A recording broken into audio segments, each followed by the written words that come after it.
Geez, well, kids and plunges weren't here for that.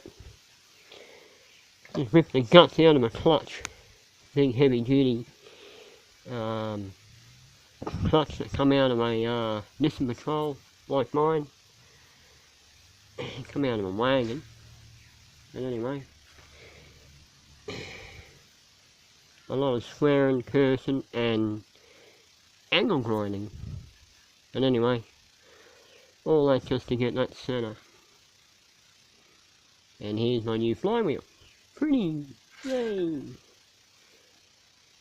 Oh dear. But anyway, that's what you expect when you pull one of these big monsters apart.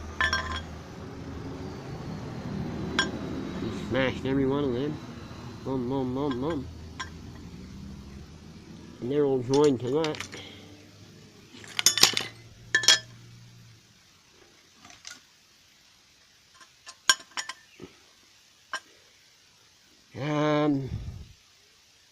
I think it was Manny, if you're watching Money.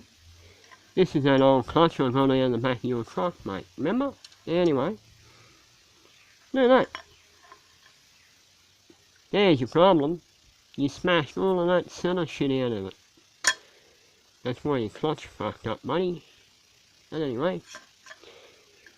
That's the end of it. No more crutchy-rushy. Flywheel instead. And these things, these ring gears, oh man, they chime real well. They do. I only got two hands. Hold on.